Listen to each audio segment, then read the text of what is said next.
Hey, hey, welcome back to Cream City Dreams. I'm your host, Megan Schultz, and this is the podcast where I introduce you to incredible Milwaukee women who are doing incredible things for our city, for our communities. And I'm going to be honest, I love highlighting women who are bringing people together, bringing us in community, helping make connections across community, because we need more of that. The world needs more of that. Milwaukee needs more of that. Which is why I'm so excited to welcome back today's guest, Dasha Kelly Hamilton. Most of you, I'm sure, will know her, but if you don't, make sure you find out about her. And what better way than listening to our conversation today?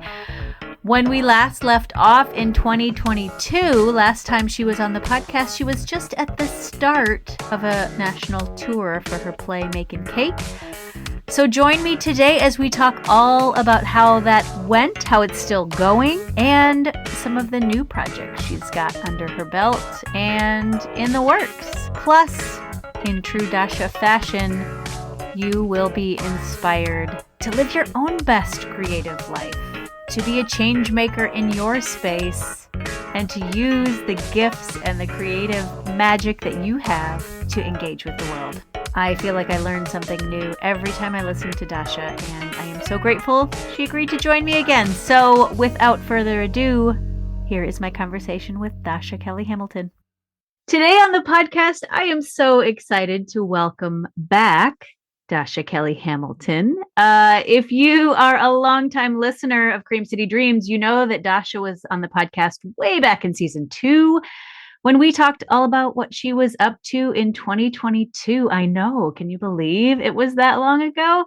And at that point, if you recall, I had to take a deep breath so I could read out this incredible list of accolades and accomplishments and titles and career trajectories of Dasha that she had been on up until that point. But for those who may have missed it, let me just recap. Dasha Kelly Hamilton is a poet. In fact, she was our former Wisconsin and Milwaukee Poet Laureate, a storyteller, a playwright, an advocate, a teacher, an arts fellow, a published author, a keynote speaker, an artist in residence, an entrepreneur, and perhaps the title that encompasses everything she does and sits at the intersection of all the things, a creative change agent. So welcome back, Dasha. Thank you. It's glad to be back. It's great to be with you. Yeah, well, and people always ask me, because I've been doing this podcast now for 7 seasons, almost 3 years, which guest has been my favorite, or do I have a favorite episode? And I always feel like I have to be like the mom, I'm not allowed to have favorites. I love them all. Yes, I love them all. But I do always come back to our conversation about dreaming and about creativity. And I've probably referenced that line that you shared about what it means to be a creative, and how creatives are not just singers and dancers and artists and writers, probably more than any other line from any other episode. And so if there are listeners who don't know what I'm talking about, I might even say push pause right now and go back and listen to our first conversation, because we went places. We did. And so I'm so grateful that you agreed to come back and catch us up on what you've been doing in the meantime. Sure. So I love the invitation. Yeah. Well, and so when we left off in fall of 2022, you had just launched Makin Cake. Like, you had maybe done a couple Milwaukee, or were about to do the open to the public Milwaukee performance. And, for those who aren't familiar with the Makin Cake, it's this incredible play that you wrote that is all about the history of systemic racism, and you talk about that by outlining the history of cake. And it's so fascinating because you go through each of the ingredients and what it takes to make a cake: the flour, the sugar, all the things that go into eggs, all the things that go into making a cake, and talk about what you need to make the cake besides the ingredients, which is essentially status and wealth and affluence and whiteness, right? So how is it still going? Like, where are you at with that? Has anything changed in your iteration of telling that story over and over and over?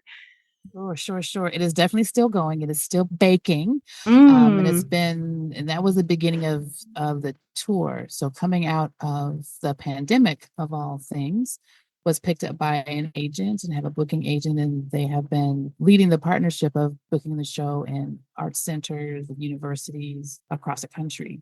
It's even been included in some conferences.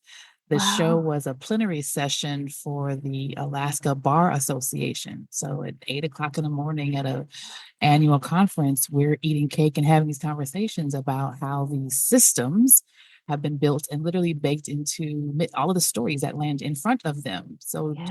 I will often remember having the experience of sitting where I'm sitting. I can hear the conversations that happen at the end of at the end of all my talking, then the audience talks. Mm. And to hear these judges chat between themselves, going, "Wow, I didn't know that only white veterans were eligible for the GI Bill, and for the Yes. only." And then you think about how all of those accesses and privileges impact the stories that literally land in their offices, Yeah. in many cases, standing in front of them. So the impact that the experience is having is doing just what the impact was designed to do. And I get to remind folks that, first of all, I just want to let you know it's going to be the artists that save us all. Yes. Um, so as we talked before about creativity being something that everyone who is thinking is able to do, because that's what we do. It's what our brain does. It creates things, solutions, shortcuts, things to do with that extra bit of oregano. That's what our brains do. And Mm. there's a subset of creatives who also make art, and being intentional about making art and creating art experiences that do just what art is able to do. Broker conversations, invite us to think differently, challenge us to reimagine what we think we know. And in this experience, I was able to make this happen. And with every audience, it works.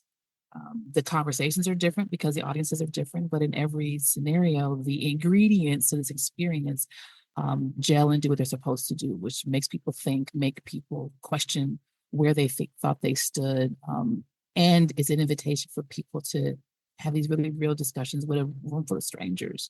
So it's Mm. been incredible. It's our third year of the tour, and we'll be going into the Northwest in this upcoming season, but so far we've been pretty much everywhere and continue to get requests and continue to book. We're excited. Next year is America's birthday. What better way to celebrate than with cake? So Yes. we're inviting and receiving requests from all types of entities to have the show part of their conversations next year. Any Yeah. other development? We're third way through of a documentary film. Oh, I was going to ask about that. Yeah. So that is, will that show the entire Making Cake from start to finish, as well as like some behind the scenes stuff, or what is that It's about? a little bit more of the behind the scenes, so it's giving snippets of the performance, but we've also had a chance to tour the country and have conversations with experts in Native American history, experts in baking history, experts in the politics of food, Mm. experts who can really extend this discussion that the show does, but in a different medium, which is through film. Yeah. Have had a chance to spend time with some world-class bakers, and get some tips on what to do and what not to do. Because one of the first things I say in the show is that I don't bake because I don't. Um, and so it mixes all the different things, the actual baking skill and using this conversation as a way to really dig in and extend a little bit more. So it's been a fun project. It's again another recipe for conversation. Have you noticed different responses to it based on where you are in the country? I was prepared. The first time we did the show across the Mason-Dixon line, Mm. I literally I heard, I didn't feel them. I heard all of the sphincters tighten in Kentucky, right? And realized that there was a boldness when we did the show in Georgia. There were friends of my husband's that came to the show, and born and raised in this red dirt. They were commenting on, wow, you said all of those things out loud on stage as a woman of color in front of an audience full of white people. Deep breath, exhale, and everything turned out okay. Mm. So it definitely challenges some unspoken mores, I would think. But you also have come into a space of theater where you Mm. expect to be challenged. Um, but I will have to honestly say there's still a gasp that happens in the north Mm. in audience. So if anything, it's really more about the dynamics of where people accustomed to living. So when I was in super north up in the UP, up in Michigan, I was doing an interview with one of the news media there, and they said, "Well, we're a rural community, not a lot of diversity, largely white. So I'm not sure, just very apologetic in advance. I'm not sure how the show is really received. Not really sure how it goes over in communities like this." I just smiled. I said, "It's communities, air quotes, like this that invite me to do this show the most." Yeah. Because here you have a community that has decidedly, conveniently made moves to not have this conversation because it feels like you don't need to. But clearly, where we all are in this nation that we are all living in together, we all need to have this conversation because it's bigger than a discussion about race. Race is the forefront about a conversation about class, which is a forefront of kind of conversation about dignity. And it reminds us how all of those missteps and misappropriations are built into our everyday, right now, modern functionalities of how we of the arguments and the conversations and the desires that we have as citizens, all rooted, all baked into things that were deliberately denied humans that lived here. So it's a way to have that conversation without it being about an accusation, without it being so academic, without it feeling like political pedagogy. And it's just, hey, here, we all love cake. Let me just show you from our love of cake how we got here. And then we're able to have a conversation about where we get to go next. So in those moments, the audience is able to engage and pose questions and make statements, share many stories, all the things. So it really is an experience more than it is just a presentation. So because we have that in every audience, people are able to, across the board, say the thing. And if it's largely the audiences are white, largely the audiences are that suburb, that community right outside the big city.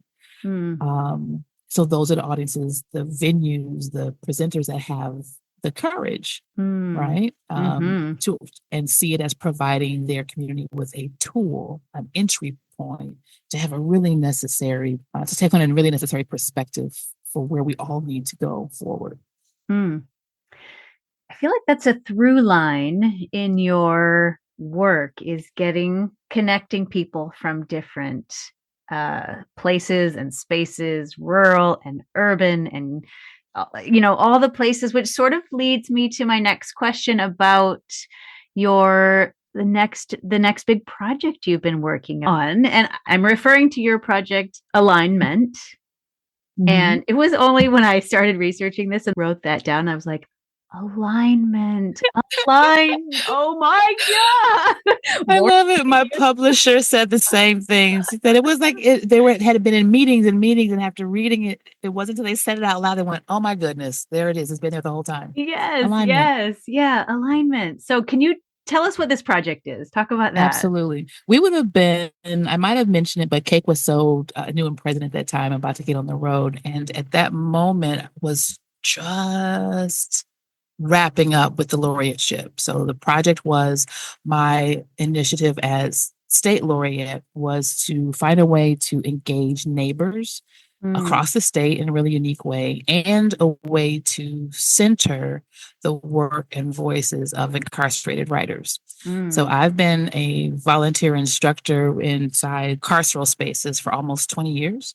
And of all of the outreach I do, I love the kids, I love working with writers, I love all the people, I love all the people, but being able to build community in these spaces has absolutely been one of my favorite and most fulfilling endeavors to be a part of. For a lot of reasons, and it continues to grow. And this is now network, community, and family across the board. So this project was an invitation, because you have this platform.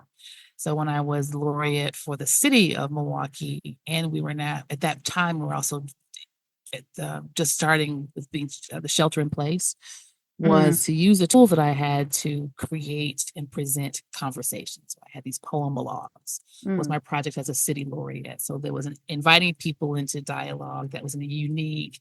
It wasn't about poems, but it used poetry as a way to get people talking, be able to broadcast it, and it helped all of us not feel so alone. And with alignment, carrying that same energy, it was how to remind us all, A, that we're not so alone. Two, how to use these poems as a way to connect people in a way. And C, let's remember we have humans that are Mm. in these buildings. They are parents, they are cousins, they are educators, they are motivational speakers in many cases, and they are poets. And many of them, like all of us, there are also a lot of other things, but we lose the perspective and the reminder that they are people first when we Mm. have all these political conversations about what needs to happen to and for and about those buildings. And having had experience for 20 years of building community with writers, this is a chance using my platform on a statewide level to include this community of writers that are often excluded from other writerly excursions. All right. So that was also the motivation. So alignment. So similarly, taking one line of poem, the idea is one line of language means one thing to me and means something different to you. So I went through my predecessor, Peggy Roscoe, the poet laureate for the state, prior to me, put together a book. And I went through that and found poems and lines from those poems and used those lines as prompts. Mm. So over the course of 2 years, and I had the second year, went through a book that the poet laureate of Sheboygan, Lisa Vihos, put together. It was a book that translated Wisconsin poetry into Chinese, in other words. Mm. So use these two books from two Wisconsin peers, found delicious lines of language, and they became prompts. You hear this line, a canvas of ocean and song. What does it make you think of? A memory, a person? Mm-hmm. Yeah. I grew up in California, so for me, it reminds me of my childhood on the beach. That just made me smile. You can't see me smiling, family, but I'm smiling. So then you would write this poem about growing up on the beach. You would write some poem about your youth. You would upload it to this website that we had built, and then you would get an email from someone else in the state who wrote to the same prompt.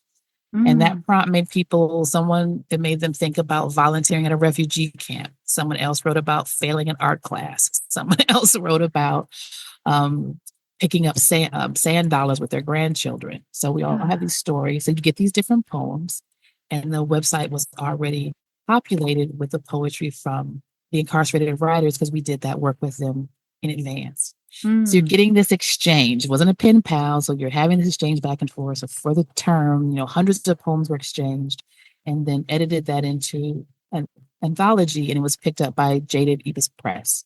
And so this anthology of 60 poets from 20 different cities will come out this month, actually. And it has with it a component that invites people to restart the project for themselves. We're collecting new voices for the next volume. It invites people to start their own writing groups, to have their own projects. So there's things that people can download from the website because this is a tool of my 20 years of work of being able to build this community when they're typically the men's prison. So I call them my fellas. My fellas come home. They build these fellowship experiences where they move to. So this is also a tool for people to build community where they are with who they choose. And these simple and not so simple writing projects as a way to keep in conversation with your loved ones and write forward. Wow. Yeah. And so what was the response of when they're going back and forth? Do they get to come together at I suppose that might be difficult for your fellows. But what was the response from the participants? It's been really powerful because there's first it is distilled. So you're getting a name, you're getting a city, and you're getting a poem from a stranger. So for us pedestrians, it's coming through an email. And the way I've been explaining it, is that I've been using the euphemism of little Miss Mary up in Rhinelander has to decide whether it matters that this poem comes from Racine's cul-de-sac or comes from Racine Correctional Institution. It's a little quiet conversation that she has to have with herself.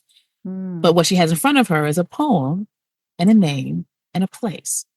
And so the experience of having this little burst that comes in an email in the midst of the reminder for the meeting, in the midst of the subscription renewal for the thing, in the midst of the bill that has to be paid. It's a nice little burst of a smile. So that's been a great response of this unexpected email that shows up with a poem in it from a stranger that you're connected to in this way. And on the other end, manually, we're mailing the poem to the folks who don't have access to the internet. And the gratitude that they have, of having their work out into the world, being received by someone and being received as a peer poet, as opposed to being received as, this patronizing, being surprised that someone who's been incarcerated could write a poem, especially ones that are powerful and beautiful. So for the work to be received as its merit has been powerful for them, and that they're also receiving connection from other writers just by receiving, again, they're also only getting a name in a city in a poem. But as we know, poems have a universe in them. So just these little small, enormous exchanges have been greatly received, really appreciated. And we're excited to see them expand. Yeah. And so that comes out in April. Will you be on tour with that as well? All over the place. Yes, it'll be all over the place. So we'll be traveling across the state throughout April and May, doing readings with the other contributors to the anthology. We also have, I'm calling them create and converse, creating communities. So they're little mini micro sessions. So people will leave with an autographed copy of this inaugural project and a pre-scribble to submit for the next volume that we're beginning to work on already. Oh, that's so exciting. Yes. Just being able to celebrate these voices. We all know that all of us live different lives. We all know that one line of language is going to mean something different than to you, to me. But we don't always live that way. Look at what we're working ourselves out of. We have not been neighbors to one another in a way. We have not been kind to ourselves in a way to remember to prioritize the fact that the person next to you has a completely different processor than yours. Yeah. Person across the street from you has a completely different lived experience than you. Goodness, the relatives in your own household have a completely different perspective of that same thing that you all experience. And this is just a artful, gentle, hopefully powerful, in your muscles reminder to carry this with us as we're creating this new world in front of us. We have to create a new world for all of us. Yes. Yeah. It's interesting. I was talking to some friends earlier this week and about just the dumpster fire that is right now, and how maybe even the issue isn't quite as, left and right, Republican, Democrat, there's all the binaries everywhere, but also one that we don't talk as much about is the rural and urban mix and how different that is. And I wonder, in your time going all over the state, if I don't know what you gleaned on that divide and how we can bring that together, and how you used art and poetry to bring that together. And are we that different, or what, help us there. How should we view that? What's been really helpful is honestly in being able to travel with Cake.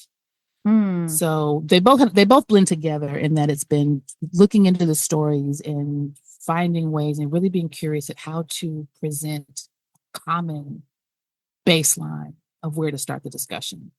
So much of our challenges are like one of the things I share when I do my talks, when I do my workshops, even in the show, is that we've been conditioned to spend so much time debating one another's truth. And your truth is different from a fact. So a fact is what happened. Fact is a fact is a fact. Now, how you and your life and your experience and everything that you've been taught about the world, how your life tries to make sense of the facts becomes your truth. And one of the examples I gave was when Colin Kaepernick first took that knee. Who you were around is how you processed what that meant. But the fact was a fact was a fact. He took a knee because Black men were being murdered without recourse by police officers. That's a fact. Right. That's a fact. And we can have all the discussions about the who and the how and the why, but that's a fact. And your truth is literally colored by how you were raised and what your life wants to do to make sense of those facts. Make sense? So that's everything about the facts of the United States, about the understanding of wealth disparity, about power, all of those things. So being able to take people through in a really quick and fun way, and an embodied way to see how that plays out, it strips it away from even having a conversation about who raised you and where you're from and what we don't even have to get into what you believe and what you don't understand. You're going to make those conversations and connect those dots in your own head. And you're doing that next to someone who's also doing that experience. So not having the same information and not being invited to just connect the dots is how we got here. So being able to go back and talk to people and say, you were conditioned to believe that having stuff is going to get you a particular place. You're conditioned to believe that not having melanin and having stuff was an advantage. We were all conditioned to operate this way. All of our systems were built to reward those things, to reward those assumptions. And when you move everything out, every conversation we have from that foundation, it makes the conversation a little bit easier to have because you're not defending where you stand in it.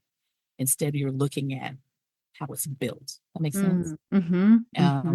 So I have found has been being able to point people there, whether it's through magic markers, whether it's through telling stories about cake, whether it's through getting people to compare narratives about their favorite pair of mismatched clothes as 4-year-olds. All of those things allow our human to look at the facts and not let our truths stand and argue about, well, I was treated this way. Well, I was taught that we all were given a different set of notes around the same facts.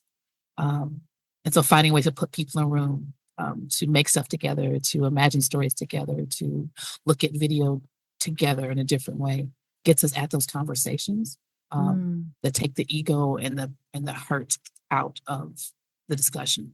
Because there's a lot of pain in them. There's a lot of terror. There's a lot of violence. There's a lot of things in this history that we share. And it's shaping the room and building the room so that we can have those conversations about the hurts. Art. Oh, yes. Art. Yes. Yeah. I'm thinking about our last conversation, and I just refreshed myself with it this week. I listen to it every so often just to find that inspiration, like I said at the beginning. But one of the things I think at the end we said, what's next for Dasha? Because you were about to launch this tour, so we knew that was going to be next. But in terms of your own creativity, and you were talking about this idea of just looking forward to having, because you were exiting the laureate phase and you were looking forward to having writing time again for you that wasn't for somebody else, that wasn't necessarily to be read by others, and just looking forward to that, your Dasha time. And I'm wondering, did you get that? No. Damn it. No, made a lot of plans though. I would say that's not fair. I was able to spend time with the writings that I had. In doing that, I fell in love with pieces that I didn't have the time to really sit with. And so one of those I just told a huge lie. I did get writing time. I didn't write any poems, but I finished my novel. Oh, and is that out? Comes out this year. Baker's okay. Dozen. Oh Baker's my gosh. Dozen. So I talked about, because you were talking, I'm thinking it's like two different sides of my brain. I was in my poetry brain. So I've organized and sorted through a lot of those writing pieces. And so this will be the next writing project. So I've got them set aside, the ones that are going to get reworked, redone, the 2 lines that never turned into poems they have a future now. So I was able to spend time and I can see a poetry collection in the next project. And then this character, Shay, who's been very patiently waiting for my laureateship to end, very patiently waiting for me to get this cake thing together, very patiently waiting for me to inspire the youth of the city with Stillwater's Collective, which turns 25 this year also. Very patiently waiting for the moment for me to get back to her and finish her story. So in fevered spurts of the last year and a half have finished and edited, and now in the polished stage. The publisher, Jaded Ebis, is also going to be publisher of that project as well. So Shay Baker and Baker's Dozen will be finding her way into the world into the year. Wow. Yeah, I remember you told us about you called it your finna basket. Finna basket? Yeah. So Hmm. Shay's been sitting in that She's been basket sitting for. with her legs crossed for a very long time. Oh, I love that. I love that. Oh, congratulations. So two Thank books you. this year, a continued tour. I'm assuming book tours for both these books too. Wow, you are continuing to be a creative change agent. Very much so. And what I'm Yeah. particularly excited about, all of these things, yes, for the things that I created, all the writers out there, that feeling of the ideas and these characters living in your mind, and you get them on the page and they line up on the screen just so you release them into the world. The other art is continuing to see these words and these ideas build community. And Mm, this next opportunity with alignment, yes, this anthology, yes, celebrating these writers, yes, seeing this book in hands. There's a curriculum that people can download, so this turns into a writing prompt, but it also is being the seed of creating a new project that will turn into a fellowship for formerly incarcerated writers and begins to build a different pipeline home. So the mm. workshops that we're able to do inside these facilities, those facilitators, because they're co-facilitators with me, they come home, they build these communities when they come home, building a market that they're able then to market their skills as facilitators, as coordinators, as editors, as community builders. And this becomes a nurturing network, not simply for art's sake, but art for the sake of nurturing. And we Mm. were recently announced as a recipient of a Ruth Arts grant that's going Mm. to give us the time and the team to vision into place. So we'll continue with these never teeny tiny little poems, building folks, building voices, and building resources for people to thrive. Yeah. Is that what being a creative change agent means? That's what it means to me. Yeah, that's the embodiment of it is not just the art for art's sake, but the art for the community's sake and the advancement and well-being and nourishment of our communities.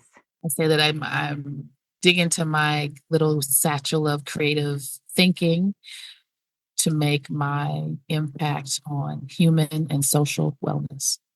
Mm, Figured out that's why I'm here. yeah. Turns out. Yes.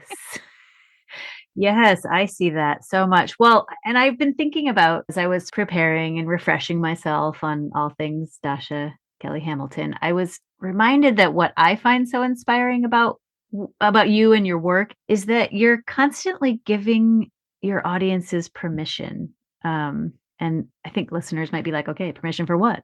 But I just sort of mean in general, like depending on whatever it is you're talking about, right? So I'm thinking about this writing workshop that I don't know if you remember this, but I took this with you up in, it was the online during the pandemic where we got to make books and you did the writing portion and then we handmade a book. And, that one was permission. You gave us permission to look at ourselves as strong and as the subjects and as writers and to take up space, and I was so like, whoa, you can't see all listeners. I just did the mind blown thing with my hands.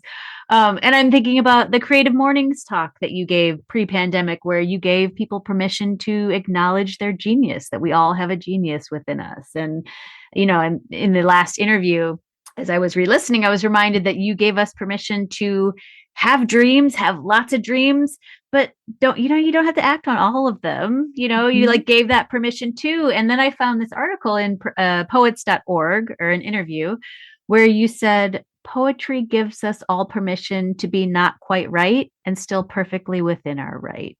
Mhm.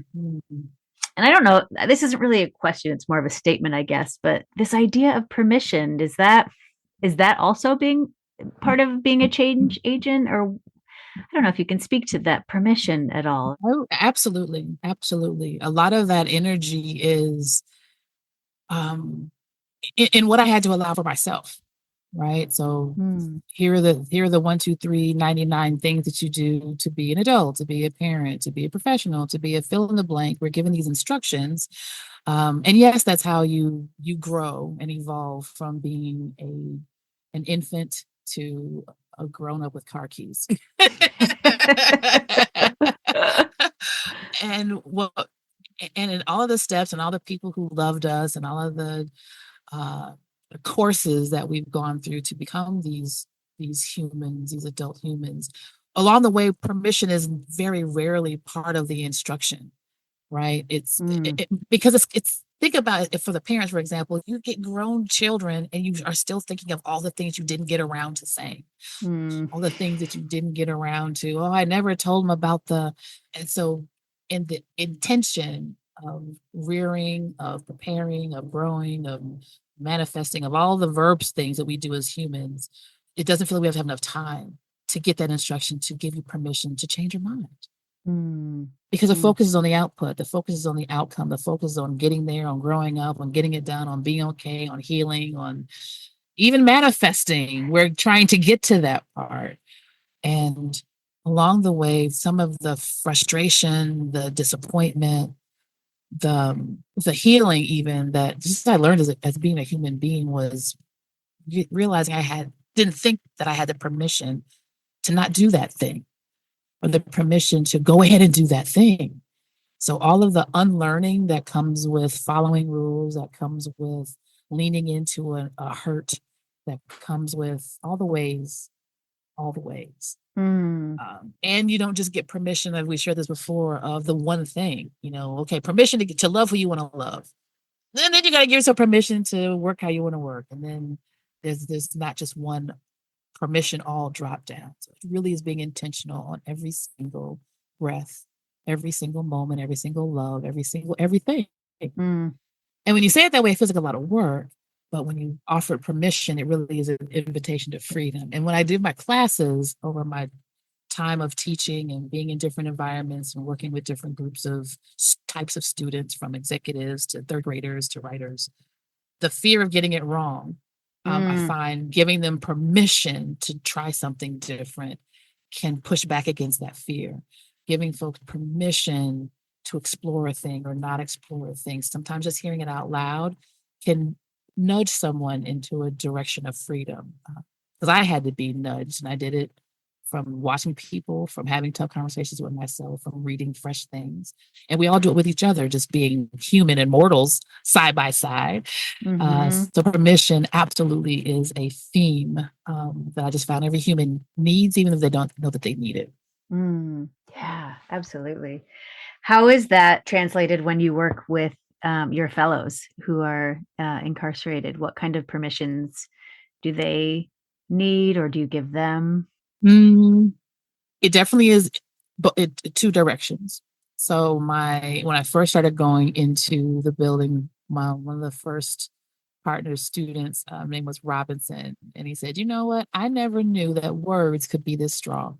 And in that experience, hearing their stories, and they're able to be class clowns in a different way. They're able to be curious in a different way. They're able to be studious in ways that aren't, that don't get picked on in the hallways. They're able just to kind of reconnect with language in ways that, for many of us, incarcerated or not, if you took that class, that made you this type of kid. And if you like school too much, that made you this type of person. If you spent too much time thinking about your words, it hurt your brain. So all of us have this relationship with language, and then you add on that relationship with poetry. That just goes back to how we were taught to think about how we think, and how we think was judged based on how well you did or did not do with those papers in fifth grade. And for many people, they are scarred by those red scratches, and they believe that their thoughts aren't valuable because those papers weren't constructed properly. And the two are very different. But if you're a whole grown up and that's all muddled together, I'd have to spend a little bit more time with you to convince you that your thoughts actually are very powerful. How your thoughts got down that piece of paper, we can talk about how to make that more clear. But knowing that, having done the research and paying attention, heard the stories, knowing that that is a block for people, again, that comes into that permission of how to have people comfortable with letting their ideas fall onto a page and not judge them, not correct them, not think that they're not. So you add that just in any regular writing workshop, any classroom that I'm in, add on top of that, there's someone who has had an experience of being incarcerated. If their career is with that system, there's going to be layers and layers and layers of what they may or may not have been told to think about how they think. So honestly, I found that the approach that I have in general, the space that I try to make in my classrooms in general, they work for all the humans. And they work especially well in spaces where humans, by and large, have an experience of being told that what they think is sub something.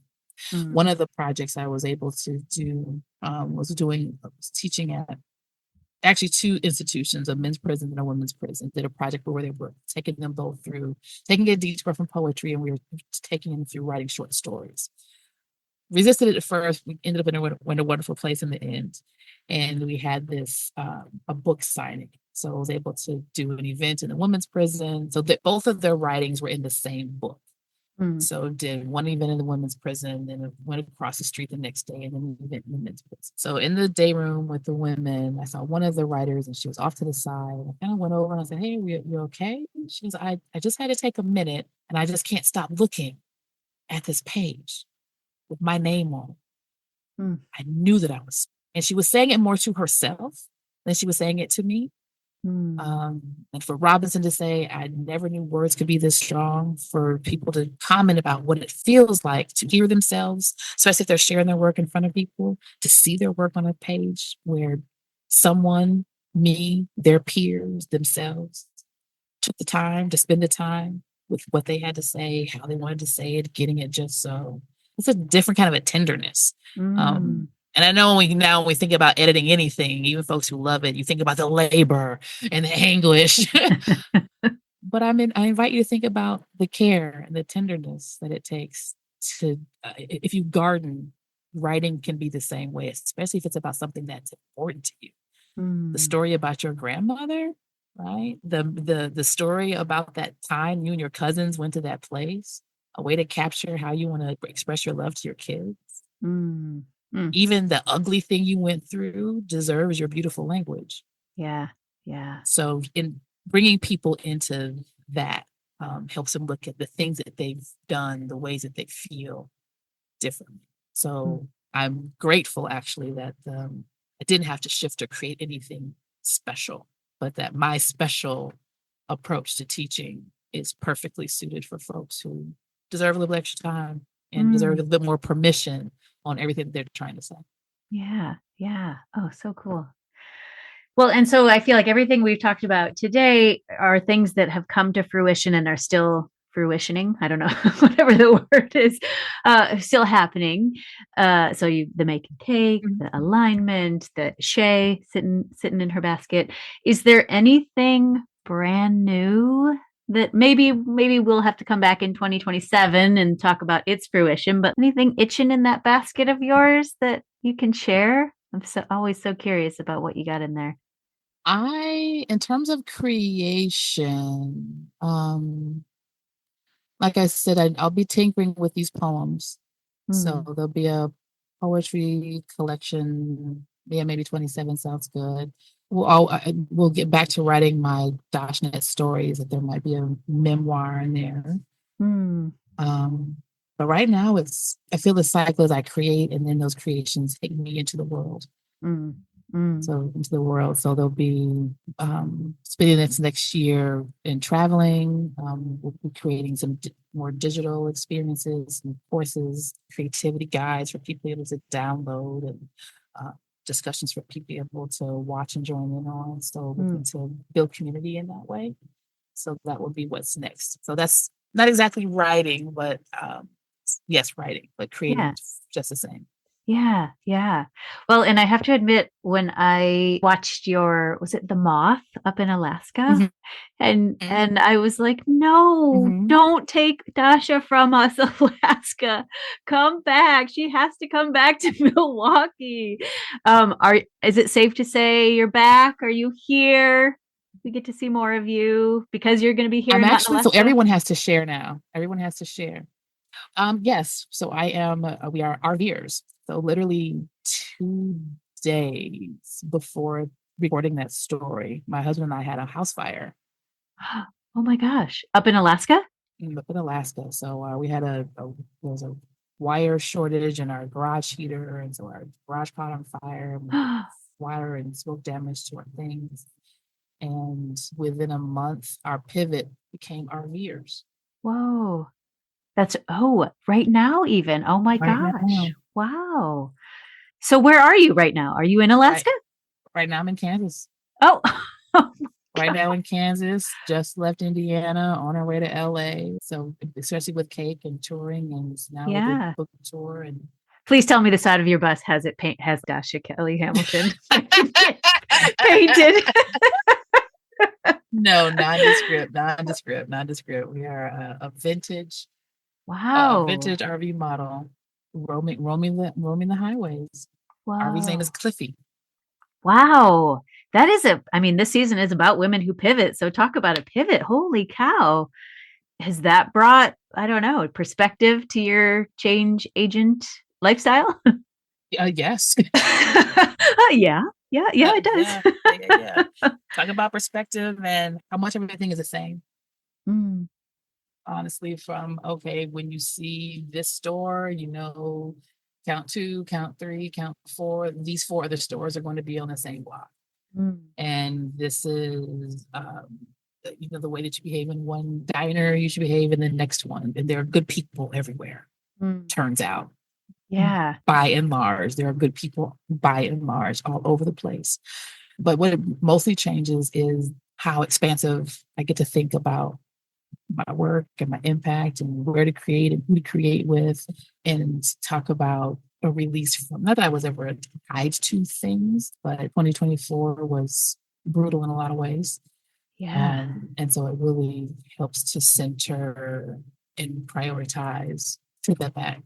Priorities were in place. Being centered in that has been the salvation. Mm. Really, because you have to let go of what you can't Mhm. control. Wow. Yeah. And to not have to learn that and apply it all in the same time. That would have been a bit much. Not that it wasn't already a bit much. Yeah. Kind of like when you understand patience, but haven't actually exercised patience. Imagine having Yeah. to learn patience and exercise it in the And same. yeah. Right. Right. Right. Yeah, but it's been wild. It's been and exciting. Mm. How do you think, can you leave us with an ounce of hope right now in terms of how are the poets and the creatives, how are they going to save us in this moment that we find ourselves in?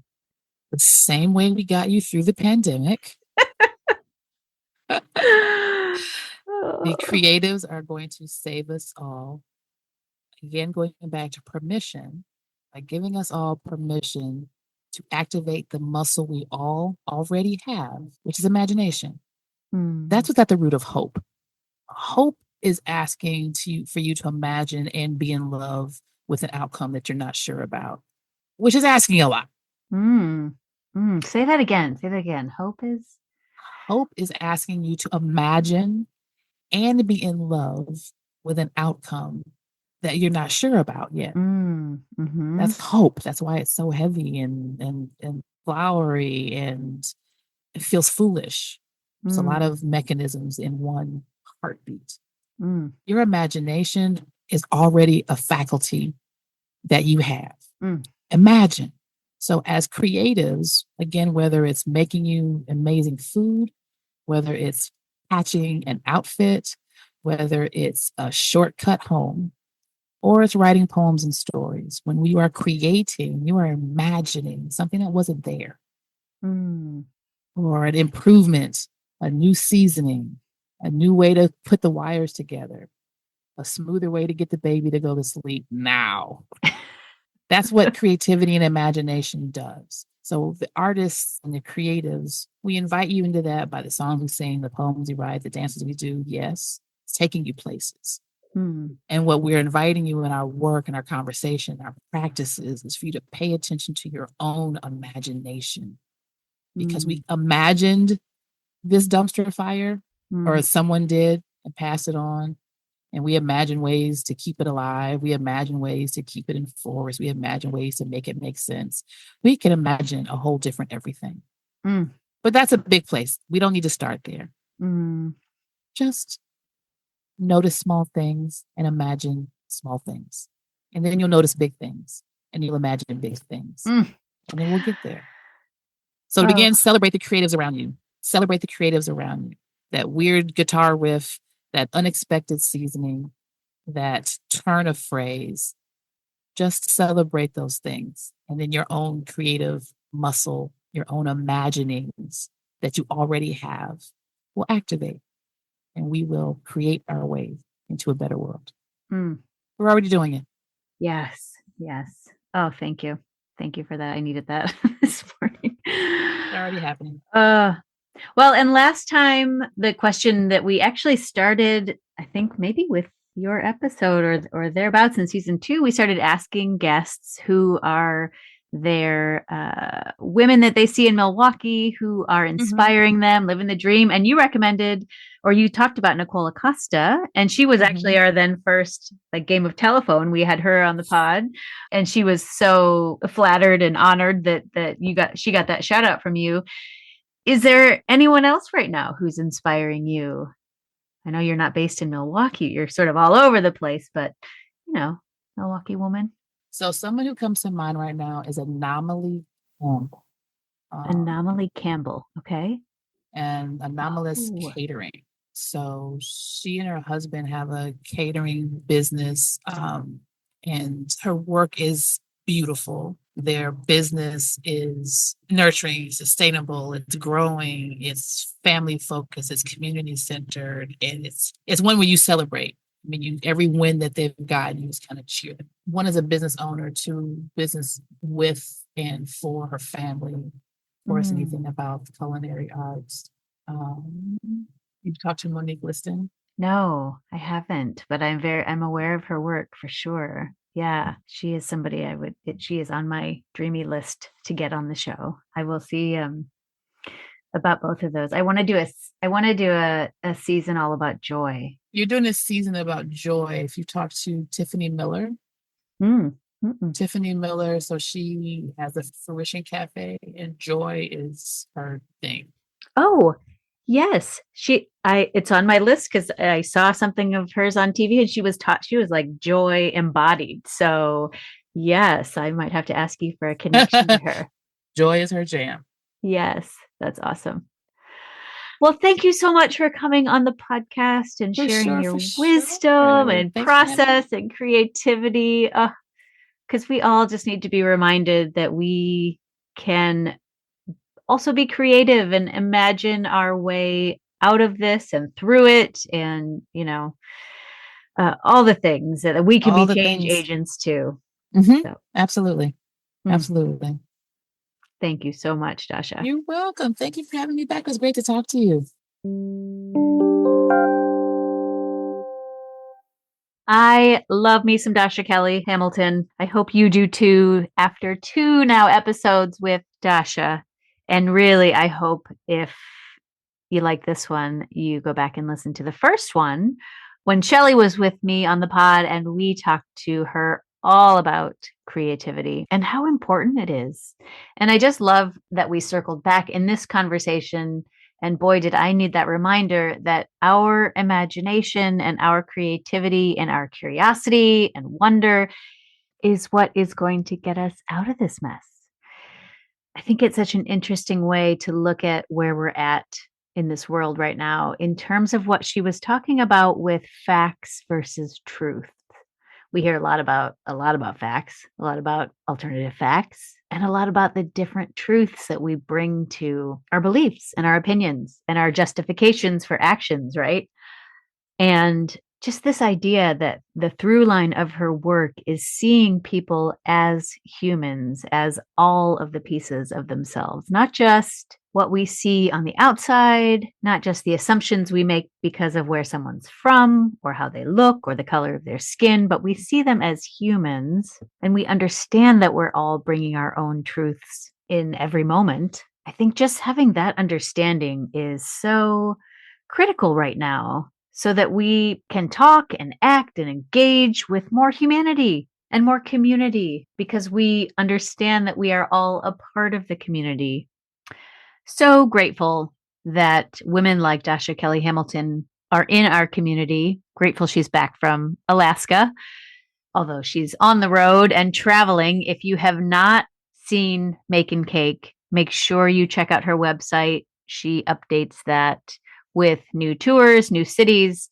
And when she's back through in Milwaukee, make sure you catch it if you haven't, because it is so insightful and such a creative way to think about structural racism and how our country was built on that. And by the time this airs, you'll be able to check out her alignment book, the book of poetry between people from all over the state. Watch for book tours there as well. So I guess we may not be able to catch her much in Milwaukee because she is just going to be on the road for much of the rest of this year. But if you are lucky enough to catch her when she does come through, by all means, get your ticket and do it.